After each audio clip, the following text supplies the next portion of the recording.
Okay, so ഇപ്പൊ join ചെയ്തവർക്ക് വേണ്ടി ഒന്നും കൂടെ സ്റ്റാർട്ട് ചെയ്യുന്നു. സോ എന്റെ പേര് ഡോക്ടർ ജാൻ എലിസബത്ത് ജോസഫ്. ഞാൻ ശ്രീനാരായണ ഓപ്പൺ യൂണിവേഴ്സിറ്റിയുടെ ഫാക്കൽറ്റി മെമ്പർ ആണ്, ഡിപ്പാർട്ട്മെന്റ് സോഷ്യോളജിയുടെ ഫാക്കൽറ്റി മെമ്പർ ആണ്.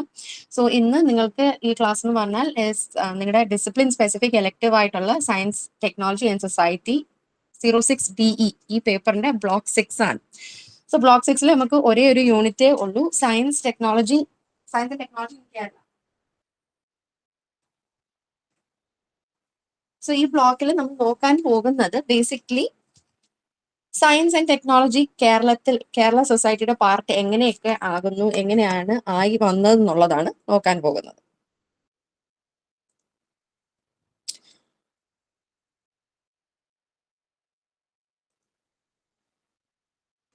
സോ നമ്മളുടെ കേരളത്തിനെ നമ്മൾ എപ്പോഴും വിശേഷിപ്പിക്കുന്ന ഒരു പ്രത്യേക ഫ്രേസ് എന്താണ്? ഗോഡ്സ് ഓൺ കൺട്രി എന്നാണ്, അല്ലേ? സോ എന്തുകൊണ്ടാണ് നമ്മൾ അതിനെ പറയുന്നത് അങ്ങനെ? നമുക്കൊരു സയൻസ്, ടെക്നോളജി ആൻഡ് സൊസൈറ്റിയുടെ ആശയത്തിൽ നിന്ന് നോക്കുകയാണെങ്കിൽ അതിനെ ഒരു innovative development leader recognised four it's forward thinking approach. കാരണം എന്താണ്, കേരളം പലപ്പോഴും ഇന്ത്യയുടെ മറ്റ് സ്റ്റേറ്റുകളെ പോലെ അല്ല പല കാര്യങ്ങളും നേരിട്ടിട്ടുള്ളതും പ്രവർത്തിച്ചിട്ടുള്ളതും. സോ കേരളത്തിന് അതിൻ്റെതായിട്ടുള്ള പ്രത്യേക തനതായിട്ടുള്ള ശീലങ്ങളും രീതികളും ഉണ്ടായിട്ടുണ്ട്. അതായത് പലപ്പോഴും നമ്മൾ നോക്കിക്കഴിഞ്ഞാൽ വാട്ട് ക്യാൻ വി സി, നമുക്കൊരു ബ്ലെൻഡ് കാണാം. ട്രഡീഷണൽ വിസ്ഡവും മോഡേൺ ടെക്നോളജിയുടെയും ഒരു ഒത്തുചേർന്നിട്ടുള്ള ഒരു പ്രവർത്തനം പല ഘട്ടങ്ങളിലും കണ്ടുവരുന്നുണ്ട്. So it has emerged as a major hub for interdisciplinary research, electronic governance, and sustainable development across five core sectors. So നമ്മൾ നോക്കിക്കഴിഞ്ഞാൽ നമ്മുടെ കേരള സൊസൈറ്റി എന്ന് പറയുന്നത് ഒരു മേജർ ഹബ്ബായിട്ട് നമുക്ക് കാണാം, അല്ലേ? മേജർ ഹബ്ബ് എന്ന് പറയുമ്പോഴത്തേക്ക് എന്തുകൊണ്ടാണ് ഇന്റർഡിസിപ്ലിനറി ആയിട്ടുള്ള, അതായത് ഇപ്പൊ സോഷ്യോളജി ആണെങ്കിൽ സോഷ്യോളജിയിലുള്ള പഠനങ്ങൾ മാത്രമല്ല നടക്കുന്നത്. സോഷ്യോളജി സ്റ്റാൻഡ് അലോൺ ആയിട്ടല്ല പ്രവർത്തിക്കുന്നത്. സോഷ്യോളജി മറ്റ് പഠന കേന്ദ്രങ്ങളും പഠന മേഖലകളും വിഷയങ്ങളുമായിട്ട് ഒത്തുചേർന്നുകൊണ്ടാണ് പഠനങ്ങൾ നടത്തുന്നത്. കൂടാതെ ഈ ഗവേണൻസ് നമ്മുടെ കേരളത്തിൽ എന്താണ് നല്ലൊരു മുന്നേറ്റമാണ് കൈവരിച്ചിട്ടുള്ളത്, അല്ലെ? ഇപ്പൊ അക്ഷയ കേന്ദ്രങ്ങൾ തന്നെ അതിന്റെ നല്ലൊരു മാതൃകയാണ്. ഈ അക്ഷയ കേന്ദ്രങ്ങൾ ഇത്രയും ഓരോ ഇടങ്ങളിൽ വന്നത് എന്തുകൊണ്ടാണ്? നമ്മുടെ ഗവൺമെന്റ് നമ്മൾക്ക് നൽകുന്ന പല സേവനങ്ങളും ഈ ഗവേണൻസിന്റെ ഭാഗമായിട്ട് ഓൺലൈൻ സിസ്റ്റത്തിൽ കൂടെയും വെബ്സൈറ്റ്സിൽ കൂടെയും ആക്കിയപ്പോഴത്തേക്ക് എന്ത് ചെയ്യാൻ തുടങ്ങി? ഇത് ഉപയോഗിക്കാൻ അറിയാത്ത ആളുകൾക്കും കൂടെ ആക്സസ് ഉറപ്പുവരുത്താൻ വേണ്ടിയിട്ടാണ് അക്ഷയ കേന്ദ്രങ്ങൾ പോലുള്ള സെന്ററുകൾ വന്നത്. സോ അവിടെ എന്ത് കാണാം? നമുക്ക് രണ്ട് കാര്യങ്ങൾ കാണാം. അതായത് ഒരു തലത്തിൽ നമ്മൾ ഈ ഗവേണൻസിലേക്ക്, ടെക്നോളജി ഉപയോഗിച്ചുകൊണ്ടുള്ള ബ്യൂറോക്രസി അഡ്മിനിസ്ട്രേഷനിലേക്ക് നീങ്ങുകയും അതേസമയം അതിന് വേണ്ട നോളജ് ഇല്ലാത്ത വ്യക്തികൾ, ഇത് ആക്സസ് ചെയ്യാൻ നോളജ് ഇല്ലാത്ത വ്യക്തികൾക്ക് എന്ത് ചെയ്യാനും കൂടെ മാർഗം നമ്മൾ ഒരുക്കി. അവർ പിന്തള്ളപ്പെടാതിരിക്കാൻ വേണ്ടിയിട്ട് അവർക്കും അവസരം ഒരുക്കുന്നതിന്റെ ഭാഗമായിട്ടാണ് അക്ഷയ കേന്ദ്രങ്ങൾ പോലുള്ളത് വന്നത്. സോ സസ്റ്റൈനബിൾ ഡെവലപ്മെന്റും ഇതിന്റെ ഒരു മറ്റ് ഭാഗമാണ്. സോ ഈ പറയുന്ന എല്ലാം നമുക്ക് പ്രധാനമായിട്ട് എടുത്തു പറയുന്ന 5 കോർ സെക്ടറിലായിട്ടാണ് കാണാൻ കഴിയുന്നത്. സോ 5 കോർ സെക്ടർ എന്ന് പറയുമ്പോഴത്തേക്ക് ആദ്യം നമുക്ക് എടുത്ത് പറയേണ്ടത് ISRO, Indian space research organisation. So നമ്മൾക്ക് ISRO കേട്ട് നല്ല പരിചിതമാണ്, അല്ലേ?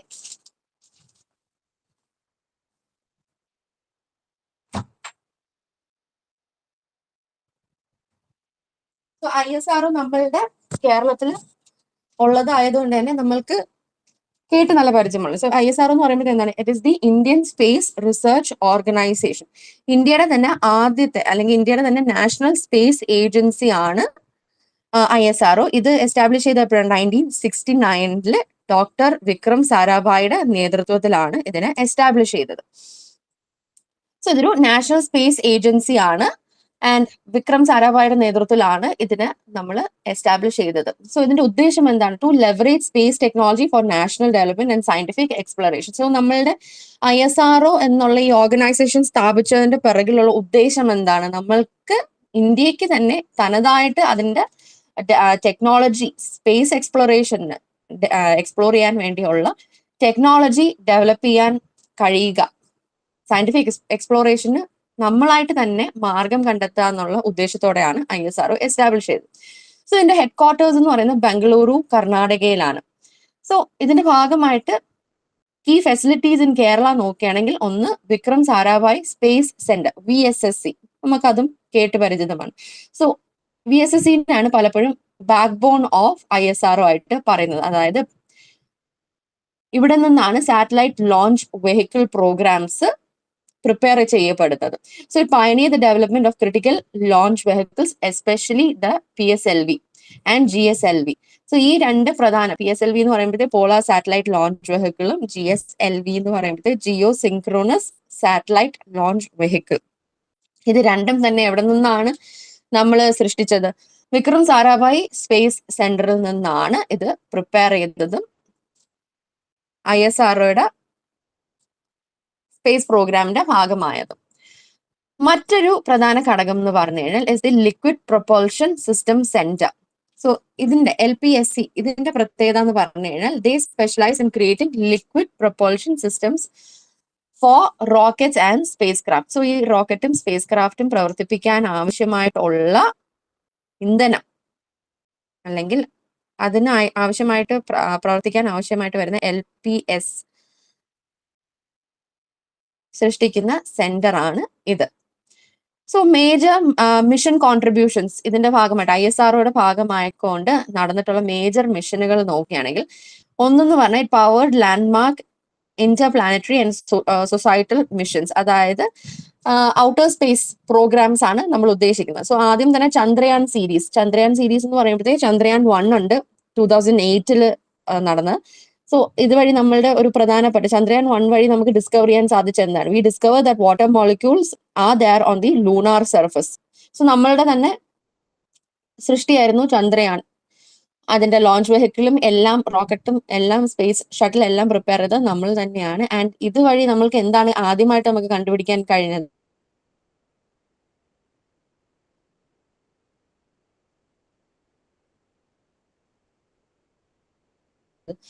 ദാറ്റ് ലൂണാർ വാട്ടറിന്റെ അംശം അല്ലെങ്കിൽ പ്രസൻസ് ഉണ്ടെന്നുള്ളതായിരുന്നു നമ്മുടെ ആദ്യത്തെ പ്രോഗ്രാം ആയിരുന്നു. അതിനുശേഷമാണ് മംഗൾയാൻ വന്നത് 2013.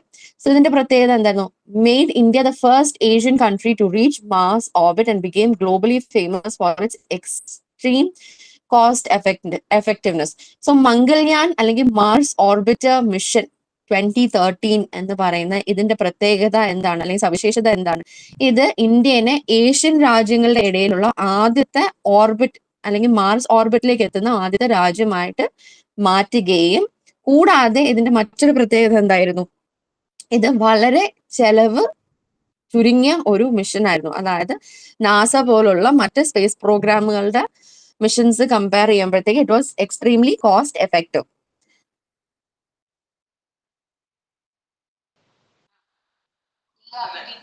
മറ്റൊന്നെന്ന് പറഞ്ഞാൽ കരുൺ മ്യൂട്ട് ചെയ്തേക്കണേ. സോ മറ്റൊരു മിഷൻ എടുത്തു പറയേണ്ടത് ഗഗൻയാൻ.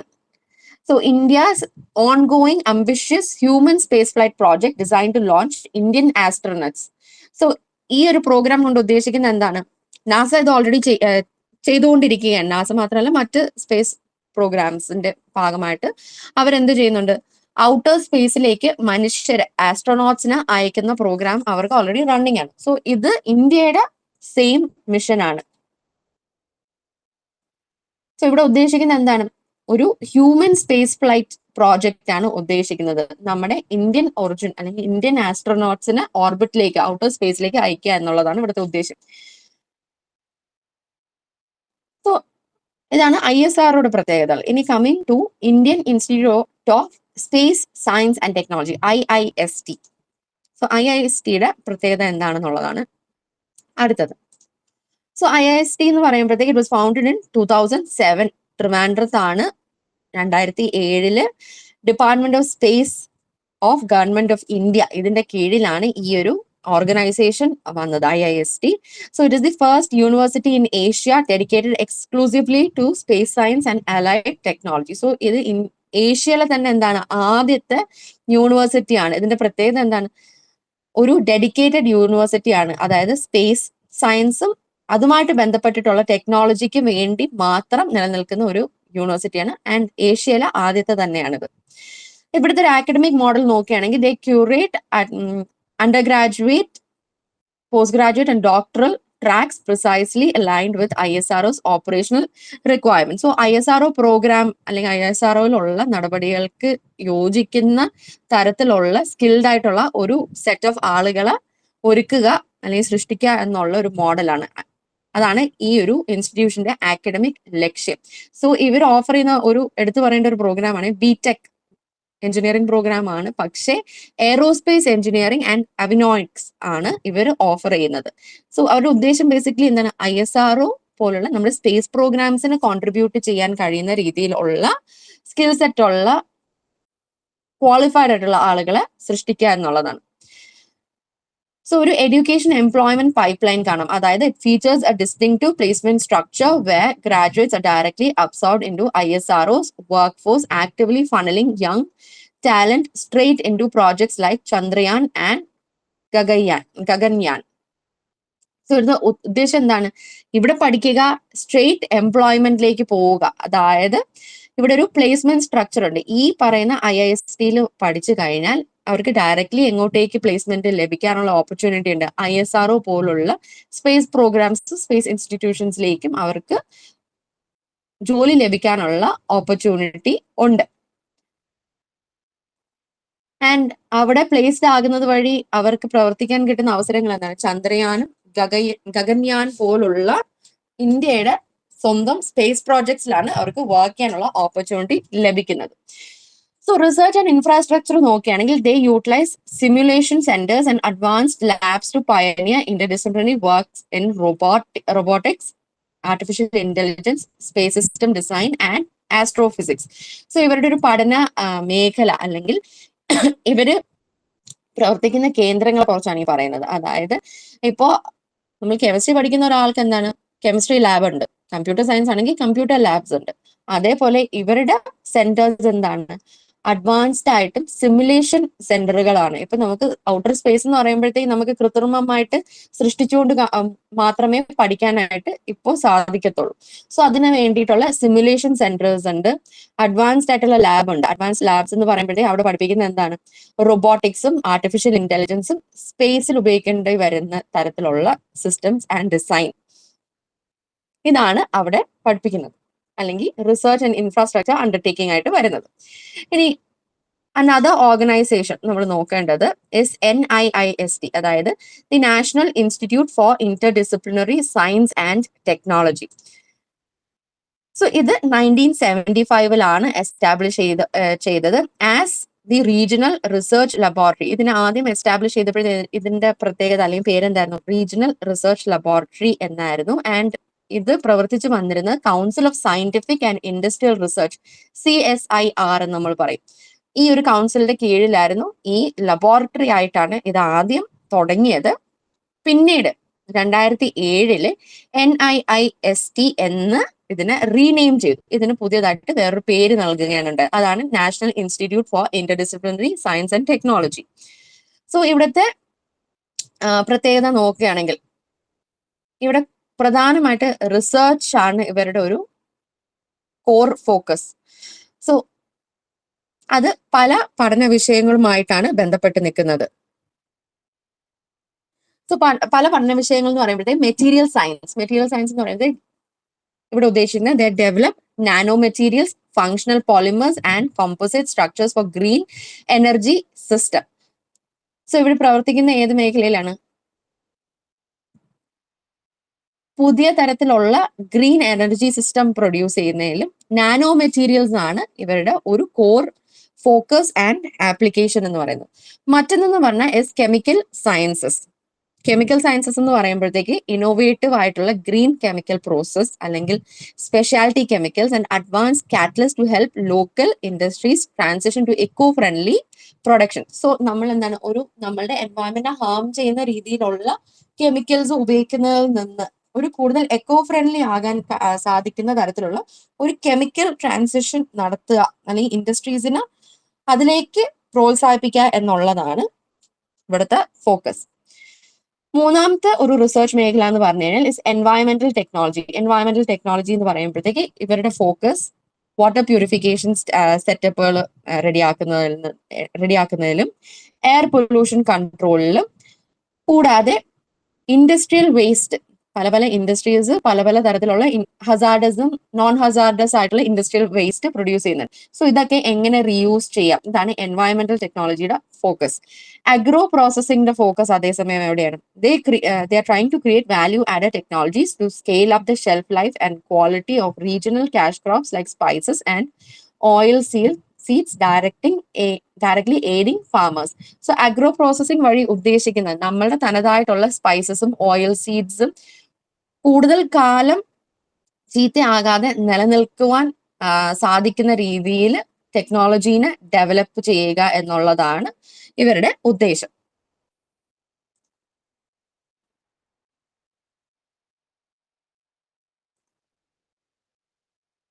ഇനി IT ഇൻഫ്രാസ്ട്രക്ചർ ആണ് മറ്റൊരു മേഖല. IT ഇൻഫ്രാസ്ട്രക്ചർ എന്ന് പറയുമ്പോഴത്തേക്ക് നമുക്ക് എടുത്തു പറയേണ്ടത് techno park and info park ആണ്. So Kerala's robust IT hubs function as central pillars of economic development, digital literacy and professional employment generation. So നമുക്കറിയാം ഈ ടെക്നോ പാർക്ക് ഇൻഫോ പാർക്ക് ഇതിന്റെ എല്ലാം വരവോടുകൂടെ എത്രത്തോളമാണ് നമ്മുടെ സൊസൈറ്റിയിൽ നമ്മുടെ ഈ പർട്ടിക്കുലർ പാർക്സ് എക്സിസ്റ്റ് ചെയ്യുന്നതിന്റെ ചുറ്റുവട്ടം ഫിസിക്കലി മാറിയതും എന്തോരം പ്രൊഫഷണൽ കപ്പാസിറ്റി ആണ് നമ്മുടെ സ്റ്റേറ്റിന് ഇതുവഴി കൈവരിച്ചതെന്നുള്ളത്. സോ ടെക്നോ പാർക്ക് സ്ഥിതി ചെയ്യുന്നത് എവിടെയാണ്? It is placed at Trivandrum. ഇത് ലോഞ്ച് ചെയ്തത് എപ്പോഴാണ്? 1990s ആണ് ആദ്യം ലോഞ്ച് ചെയ്തത്. And it was India's first IT park. ഇന്ത്യയുടെ ആദ്യത്തെ IT പാർക്ക് ആയിട്ട് ടെക്നോ പാർക്കിനെയാണ് നമ്മൾ പറയുന്നത്. So it grew into one of the country's largest tech enclaves. So ഇന്ന് ടെക്നോ പാർക്ക് എന്ന് പറയുന്നത് എന്താണ്? ഏകദേശം 760 ഏക്കേഴ്സിന്റെ ഉള്ളിൽ പ്രവർത്തിച്ച് ഒരു eco friendly work space more than 450 companies അവിടെ പ്രവർത്തിച്ചു വരുന്നു. ഇൻഫോ പാർക്ക് പ്രവർത്തിച്ചു വരുന്നത് എവിടെയാണ്? കൊച്ചിയിലാണ്. ആൻഡ് 2004 ഇനോഗ്രേറ്റ് ചെയ്തത്. ഇതിന്റെ ഒരു സ്പേസ് എന്ന് പറഞ്ഞു കഴിഞ്ഞാൽ 160 ഏക്കേഴ്സ് മാത്രമാണ്. So it leverages its strategic proximity to Cochin international airport to attract major global multinational corporations like TCS, Cognizant and Wipro. So അവിടുത്തെ കൊച്ചിൻ ഇന്റർനാഷണൽ എയർപോർട്ടുമായിട്ട് ഉള്ള അടുപ്പം അല്ലെങ്കിൽ ആ ജോഗ്രഫിക്കലി ഉള്ള അടുപ്പം വെച്ചുകൊണ്ട് എന്ത് ചെയ്യണം? They are trying to attract അല്ലെങ്കിൽ they have attracted global multinational corporations. So രണ്ട് പാർക്കും ടെക്നോ പാർക്ക് ആണെങ്കിലും ഇൻഫോ പാർക്ക് ആണെങ്കിലും they both run dedicated incubation spaces to mentor local startups. So ഈ രണ്ട് മേഖലകൾ അല്ലെങ്കിൽ രണ്ട് IT ഹബ്സ് എന്ത് മാത്രമല്ല മൾട്ടിനാഷണൽ കോർപ്പറേഷൻസിന് വന്ന് പ്രവർത്തിക്കാനും കമ്പനികൾ സ്ഥാപിക്കാനുള്ള കേന്ദ്രങ്ങൾ മാത്രമല്ല,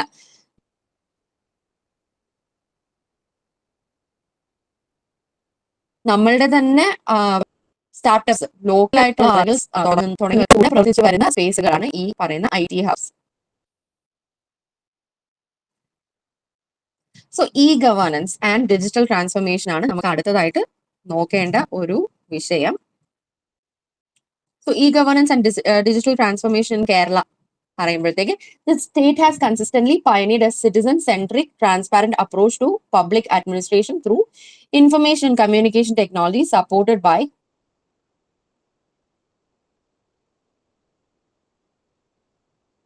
Kerala State Wide Network Backbone. So ഉദ്ദേശിക്കുന്നതാണ് ഒരു സിറ്റിസൺസിന്റെ ആവശ്യം അല്ലെങ്കിൽ അവർക്ക് ലഭിക്കുന്ന സർവീസസ് കുറച്ചും കൂടെ ട്രാൻസ്പാരന്റ് ആകണം എന്നുള്ള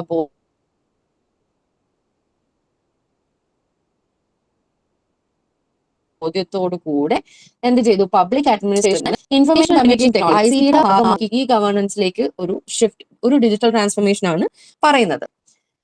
സോ അക്ഷയ പ്രോജക്ട് ഇതിന്റെ ഭാഗമായിട്ട് 2002 ലോഞ്ച് ചെയ്ത ഒന്നാണ്.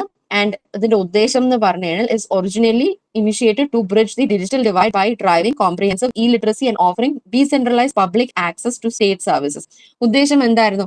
എല്ലാവർക്കും ഡിജിറ്റൽ സേവനങ്ങൾ തനിയെ പ്രയോഗിക്കാൻ അറിയണമെന്നില്ല. സോ ആ ഒരു അവസ്ഥയിൽ ഇത് അറിഞ്ഞൂടാത്തവർ എന്ത് ചെയ്യാൻ പാടില്ല?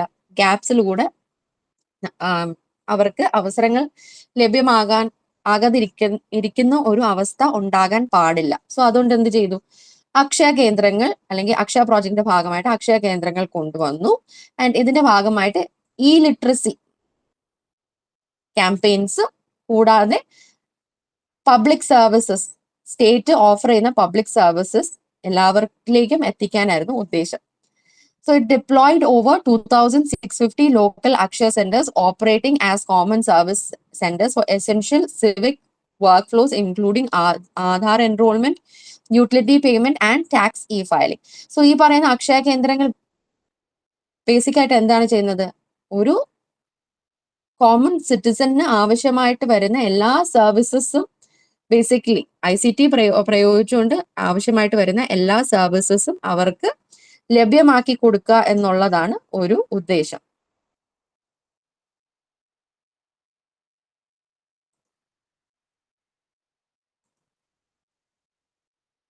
സോ സർവീസസ് എന്ന് പറയുമ്പോഴത്തേക്ക് എന്താണ്, വീട്ടില് വാട്ടറിന്റെ ബില്ല് അടയ്ക്കുന്നത് തൊട്ട് നമ്മളുടെ ആധാർ എൻറോൾമെന്റ്, ടാക്സ് ഫയലിംഗ് എല്ലാം തന്നെ ഈ പറയുന്ന അക്ഷയ കേന്ദ്രങ്ങളിൽ നടന്നു വരുന്നു. സോ ഇതിന്റെ ഒരു ഇമ്പാക്ട് നോക്കുകയാണെങ്കിൽ they have successfully turned India into the first literate state in India by educating millions of citizens in basic computing skills. So ഇതിന്റെ ഭാഗമായിട്ട് എന്ത് ചെയ്യാനായിട്ട് സാധിച്ചു? നമുക്ക് കേരളത്തിന് ആദ്യത്തെ ഒരു ലിറ്ററേറ്റ് സ്റ്റേറ്റ് ആയിട്ട് നമ്മൾക്ക് ഒരുക്കാനായിട്ട് സാധിച്ചു.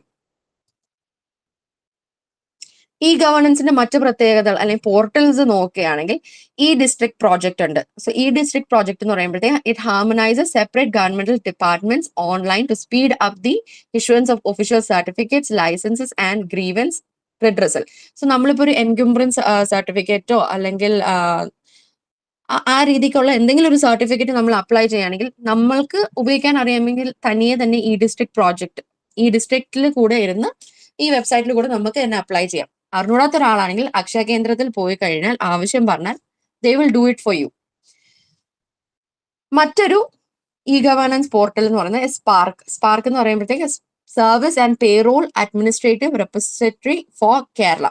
സോ ഇതെന്ന് പറഞ്ഞാൽ it is an integrated human resource and payroll management setup for checking transparency in governmental personnel administration. So ഇതിൽ ഗവൺമെന്റ് ഓഫീസ് അല്ലെങ്കിൽ ഗവൺമെന്റ് എംപ്ലോയീസിന്റെ ഗവൺമെന്റ് എൻറോൾ ചെയ്തിട്ടുള്ള വ്യക്തികളുടെ പേറോൾ, അവരുടെ ശമ്പളം ആയിട്ട് ബന്ധപ്പെട്ടിട്ടുള്ള ഒരു പ്രോസസ് നിയന്ത്രിക്കുന്ന ഒരു പോർട്ടലാണ് സ്പാർക്ക്. മറ്റൊന്നെന്ന് പറഞ്ഞാൽ ഹെൽത്ത് എന്ന് പറയുമ്പോഴത്തേക്ക് it is a centralised health data network design to manage medical records, streamline resource allocation and offer online appointment scheduling. So health വഴി എന്താണ് ചെയ്യുന്നത്? ഗവൺമെന്റിന്റെ കീഴിൽ വരുന്ന സകല ഗവൺമെന്റ് ഹോസ്പിറ്റൽസ് അല്ലെങ്കിൽ മെഡിക്കൽ കോളേജുകളെല്ലാം എന്ത് ചെയ്യുന്നു? അവിടെയുള്ള ഇവർ തമ്മിൽ മെഡിക്കൽ റെക്കോർഡ്സ് ട്രാൻസ്ഫർ ചെയ്യാനായിട്ടും അപ്പോയിന്റ്മെന്റ്സ് ഷെഡ്യൂൾ ചെയ്യാനും വേണ്ടിയിട്ട് പ്രവർത്തിച്ചു വരുന്നതാണ് ഹെൽത്ത് പോർട്ടൽ. മറ്റൊന്നെന്ന് പറഞ്ഞാൽ AIMS agriculture information management system. So ഇവിടെ an operational digital platform providing real time data on local crop health, weather forecast and livestock to boost agrarian productivity. So അഗ്രികൾച്ചറുമായിട്ട് ബന്ധപ്പെട്ട് അല്ലെങ്കിൽ ഫാർമേഴ്സിന് ആവശ്യമായിട്ട് വരുന്ന എല്ലാ ഇൻഫർമേഷനും ഒരു കൊടക്കീഴിൽ ആക്കുന്നതാണ് എയിംസ് ചെയ്യുന്നത്.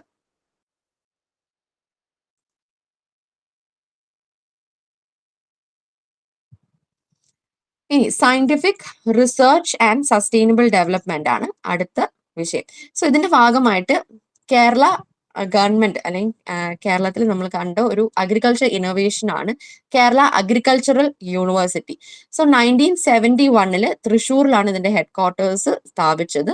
ഇതിന്റെ പ്രത്യേകത അല്ലെങ്കിൽ ഇതിന്റെ ഒരു ഫോക്കസ് എന്ന് പറഞ്ഞാൽ is to handle agricultural research adapted to Kerala's unique agro climatic zones. So ഇവരുടെ ഉദ്ദേശം എന്താണ്?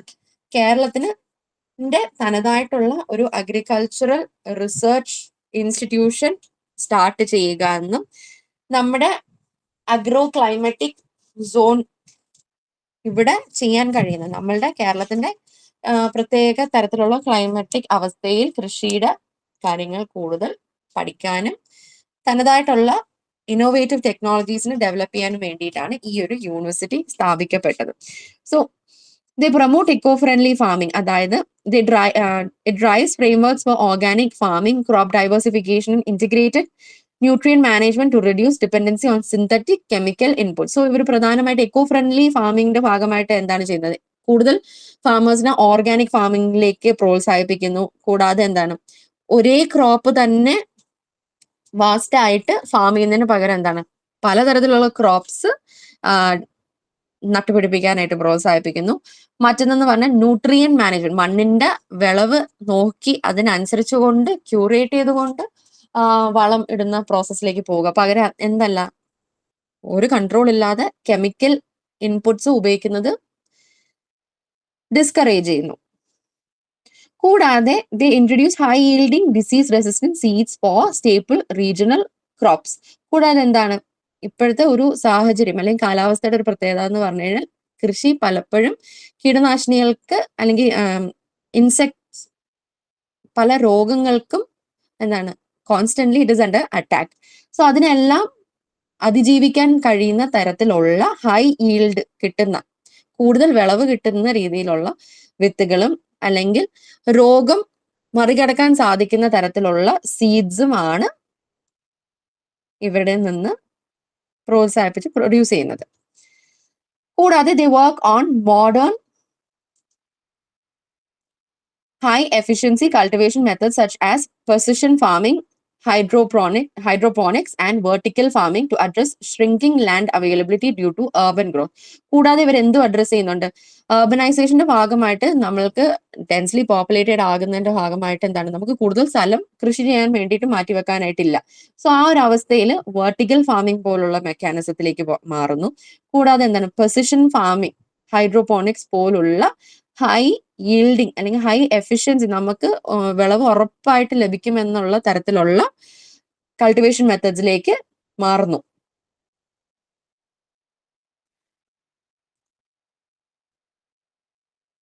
മറ്റൊരു പ്രധാനപ്പെട്ട മേഖല ഇസ് മെറൈൻ കൺസർവേഷൻ. സോ കേരളത്തിന്റെ ഒരു പ്രത്യേകത നമുക്കറിയാം, കൂടുതൽ കോസ്റ്റൽ സ്ഥലം അല്ലെങ്കിൽ ഒരു കോസ്റ്റൽ ബോർഡർ തന്നെ നമ്മൾക്ക് ഉണ്ട്.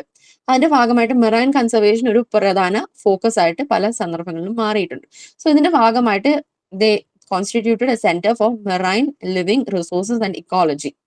സോ ഇത് 1998 കൊച്ചിയിൽ under the ministry of earth science government of India ഇവരുടെ കീഴിലാണ് ഇത് സ്ഥാപിക്കപ്പെട്ടത്. സോ ഇവിടെ റിസോഴ്സ് മാപ്പിംഗ് ആണ് പ്രധാനമായിട്ട് ചെയ്യുന്നത്. അതായത് they manage the marine living resources program using advanced research ships like fishery oceanographic research vessel Sagar Sampada to survey, catalog and map fish stocks within India's exclusive economic zone.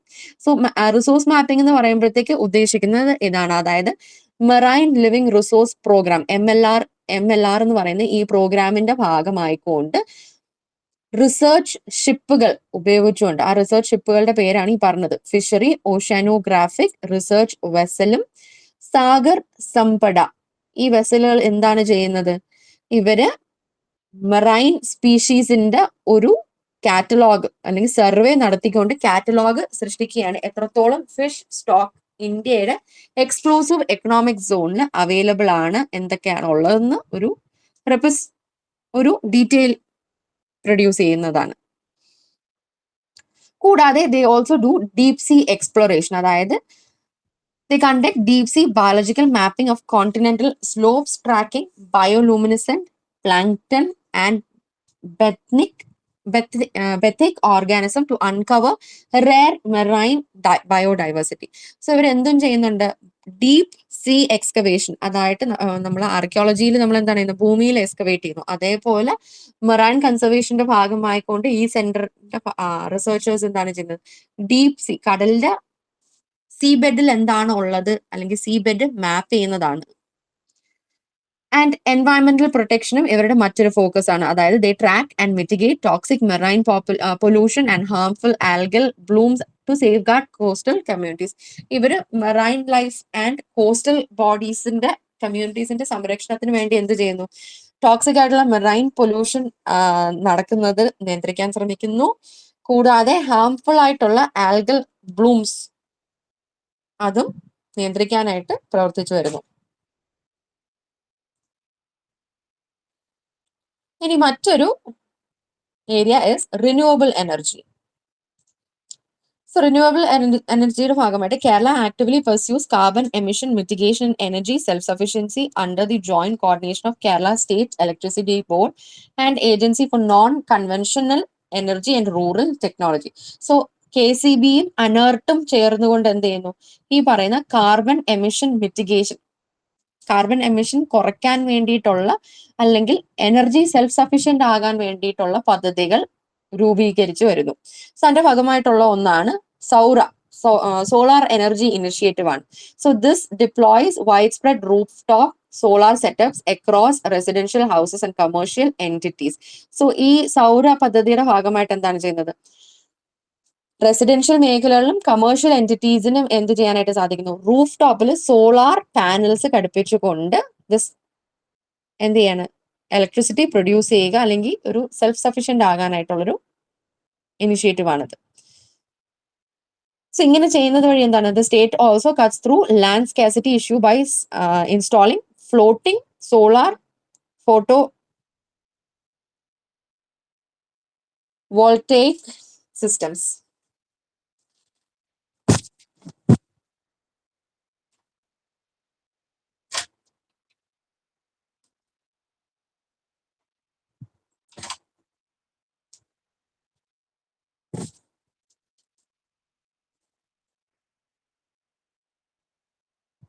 So നമ്മൾ നേരത്തെ പറഞ്ഞു അർബനൈസേഷന്റെ ഭാഗമായിട്ട് എന്താണ്? നമുക്ക് കേരളത്തിൽ land scarcity അനുഭവപ്പെടാറുണ്ട് പല മേഖലകളിലും. സോ അതിനെ പരിഹരിക്കാൻ വേണ്ടിയിട്ട് KCBയും അനേർട്ടും കൂടെ ഈ സോളാർ ഇനിഷ്യേറ്റീവിന്റെ ഭാഗമായിട്ട് എന്താണ് ചെയ്യുന്നത്? ഡാം വാട്ടേഴ്സിലും അല്ലെങ്കിൽ ഓപ്പൺ റിസർവോയേഴ്സിലും ഫ്ലോട്ടിംഗ് സോളാർ പാനൽസ് ഘടിപ്പിക്കുന്നത് കണ്ടുവരുന്നു. മറ്റൊരു മേഖല റിന്യൂവബിൾ എനർജിയുടെ മേഖല എന്ന് പറയുന്നത് വിൻഡ് എനർജി. അതായത് capitalizing on high potential wind terrain zones located across Palakkad and Idukki, aiming to eventually tap into the estimated regional capacity of over 2000 megawatt. So നമ്മൾ എപ്പോഴും ഒരു ഇലക്ട്രിസിറ്റിക്ക് ബദലായിട്ട് കാണുന്നത് എപ്പോഴും എന്താണ്? സോളാർ ആണ്. പക്ഷെ സോളാർ കൂടാതെ എന്താണ്? വിൻഡ് എനർജിയും ഒരു ഹൈലി യൂട്ടിലൈസ് ചെയ്യാൻ പറ്റുന്ന ഒരു സോഴ്സ് ആണ്. സോ അതിന്റെ ഭാഗമായിട്ട് പാലക്കാടും ഇടുക്കിയിലുമുള്ള വിൻഡ് ടെറൈൻ സോൺസ് ഐഡന്റിഫൈ ചെയ്തുകൊണ്ട് അവിടെ നിന്ന് ഏകദേശം എത്രയാണ്? 2000 മെഗാവാട്ട് സൃഷ്ടിക്കാൻ കഴിയുമെന്നാണ് ഉദ്ദേശിക്കുന്നത്. സോ അതും ഒരു ഗവൺമെന്റ് പദ്ധതിയായിട്ട് ഉള്ളതാണ്. മറ്റൊന്നെന്ന് പറഞ്ഞാൽ ഹൈഡ്രോ പവർ ഫൗണ്ടേഷൻ, വെള്ളം ഉപയോഗിച്ചുകൊണ്ടുള്ളതാണ് ഉദ്ദേശിക്കുന്നത്. So major long standing projects like Idukki and Shabarigiri dams remain central to the power grid, while modern engineering focuses on small and micro hydro plants to deliver clean electricity to remote local locations. So പലപ്പോഴും hydro power എന്ന് പറയുമ്പോഴത്തേക്ക് വലിയ വലിയ ഡാമുകൾ കെട്ടി mega dams കെട്ടുക എന്നുള്ളതിന് പകരം എന്താണ് ഇവിടെ ഉദ്ദേശിക്കുന്നത്? മൈക്രോ ഹൈഡ്രോ പ്ലാന്റുകൾ സൃഷ്ടിച്ചുകൊണ്ട് അവരിൽ നിന്ന് പ്രൊഡ്യൂസ് ചെയ്യുന്ന ഇലക്ട്രിസിറ്റി ഈ പറയുന്ന റിമോട്ട് ആയിട്ടുള്ള റൂറൽ ലൊക്കേഷൻസിലേക്ക് എത്തിക്കുക എന്നുള്ളതാണ് ഉദ്ദേശിക്കുന്നത്. മറ്റൊരു റിന്യൂവബിൾ എനർജി എന്ന് പറയുന്നത് biomass and waste to energy ആണ്. അതായത് it runs conversion programmes turning agricultural and municipal organic waste into usable biogas and electricity, creating circular economy revenue models for rural areas. So ഇതും rural കേന്ദ്രത്തിന് focus ചെയ്തുകൊണ്ടാണ് ഉദ്ദേശിക്കുന്നത്. എന്താണ്? Bio waste അല്ലെങ്കിൽ organic ആയിട്ടുള്ള waste collect ചെയ്തുകൊണ്ട് അതിൽ നിന്ന് ബയോഗ്യാസും ഇലക്ട്രിസിറ്റിയും സൃഷ്ടിക്കുക എന്നുള്ളതാണ് ഇതിന്റെ ഉദ്ദേശം. സോ ദാറ്റ് ഈസ് റിന്യൂവബിൾ എനർജിയുടെ ഭാഗമായിട്ട് പറയേണ്ടത്. ഇനി ഉള്ളത് is health and biotechnology. So health and biotechnology എന്ന് പറയുമ്പോഴത്തേക്ക് advances in biotechnology have fundamentally changed healthcare and medicinal plant research by emerging traditional knowledge with modern engineering. So നമ്മൾ ഇവിടെ ഉദ്ദേശിക്കുന്നതെന്ന് പറഞ്ഞാൽ ബയോടെക്നോളജിയും മെഡിസിനൽ പ്ലാന്റ് റിസർച്ച് ആണ് ഇതിൽ ഡിസ്കസ് ചെയ്യുന്ന ഒരു പ്രധാന കാര്യം.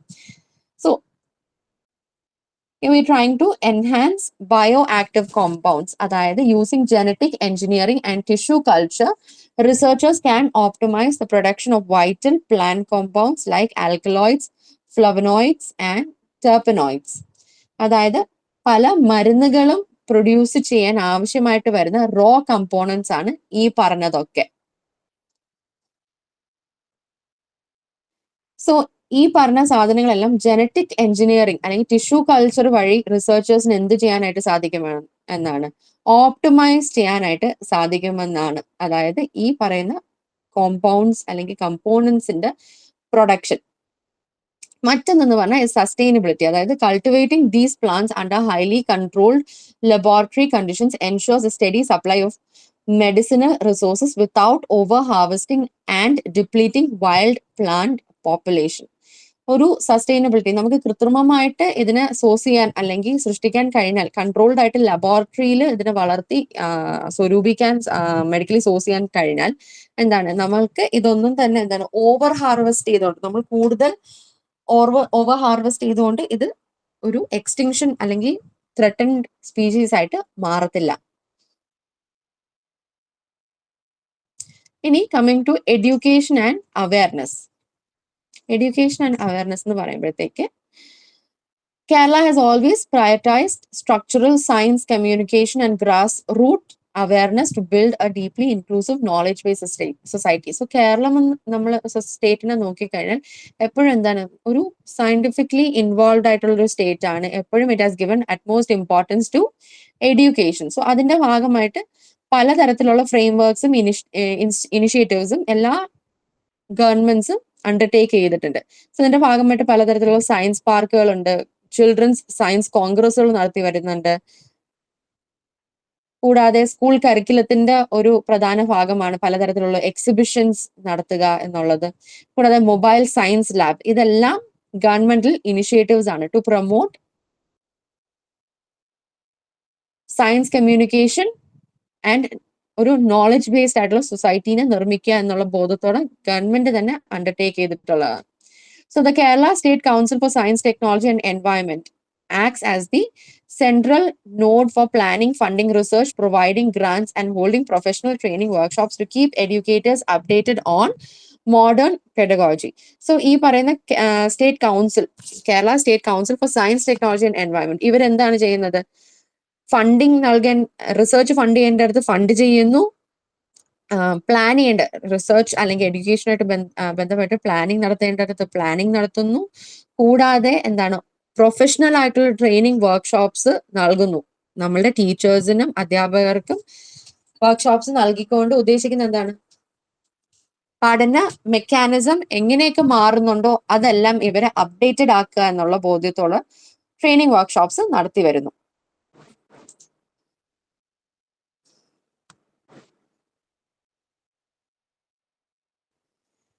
ഇനി നമുക്ക് നോക്കേണ്ടത് ഇസ് ദി റാഷണലിസ്റ്റ് മൂവ്മെന്റ് അല്ലെങ്കിൽ യുക്തിവാദി പ്രസ്ഥാനം എന്താണെന്നുള്ളതാണ് നോക്കേണ്ടത്.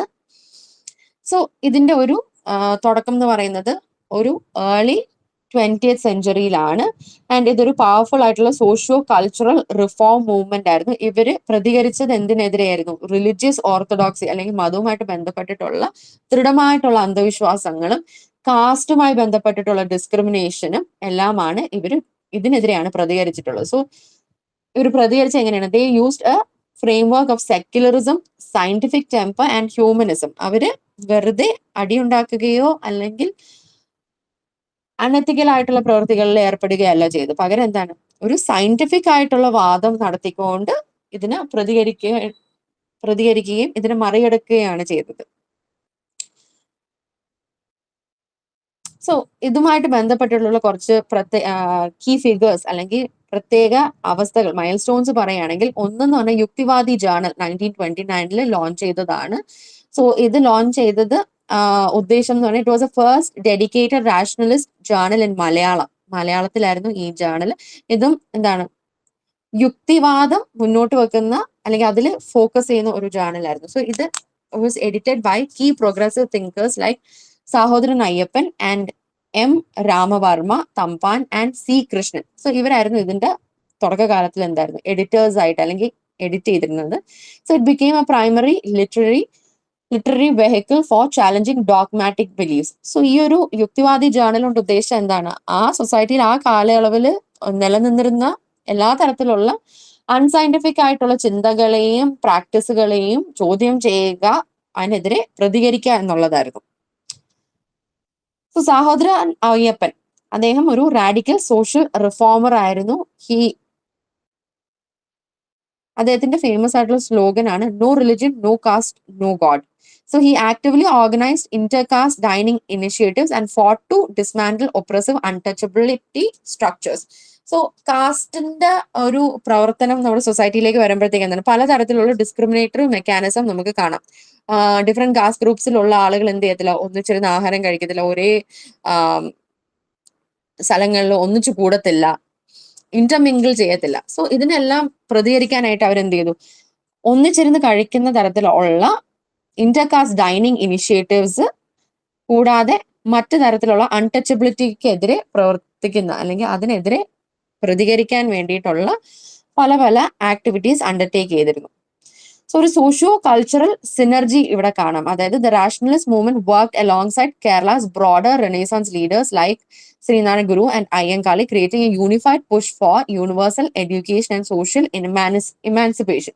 സോ ഇവിടെ ഒരു എന്താണ് ഒത്തുചേർന്നുള്ള ഒരു പ്രവൃത്തി കാണാം. അതായത് ശ്രീനാരായണ ഗുരു, അയ്യങ്കാളി പോലുള്ള സോഷ്യൽ റിഫോം ലീഡേഴ്സും അവരുടെ താല്പര്യങ്ങളും ഇവരും കൂടെ എന്തായിരുന്നു, ഒത്തുചേർന്നിരുന്നു. കാരണം ഇവരെല്ലാവരുടെയും വാദം എന്തായിരുന്നു, സൊസൈറ്റിയിൽ കാണുന്ന നീചമായിട്ടുള്ള പ്രാക്ടീസുകളെ അതിജീവിക്കണം, അല്ലെങ്കിൽ അതിനെതിരെ പ്രവർത്തിക്കണം, പോരാടണം.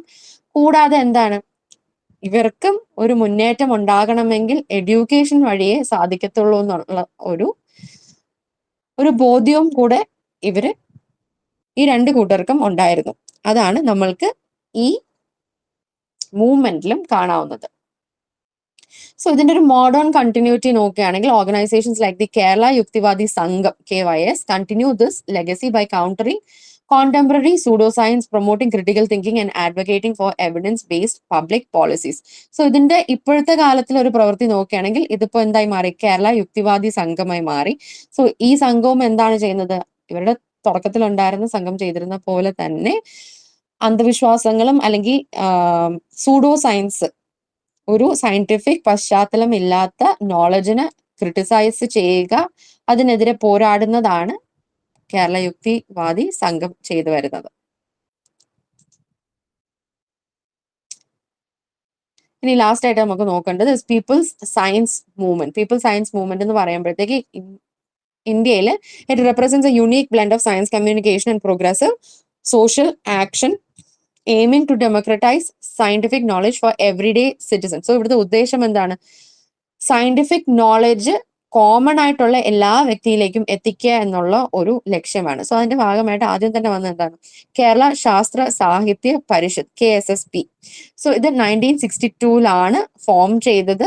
And originally it began as A forum for publishing science literature in the Malayalam language. So ഇവരുടെ ആദ്യത്തെ ഉദ്ദേശം എന്താണ്, 1962 ഇത് രൂപം കൊണ്ടപ്പോഴത്തേക്ക് സയന്റിഫിക് നോളജ് അല്ലെങ്കിൽ സയൻസുമായിട്ട് ബന്ധപ്പെട്ടിട്ടുള്ള ലിറ്ററേച്ചർ എല്ലാം തന്നെ മലയാളം ഭാഷയിൽ പ്രസിദ്ധീകരിക്കുക എന്നുള്ളതായിരുന്നു ഇവരുടെ ഉദ്ദേശം.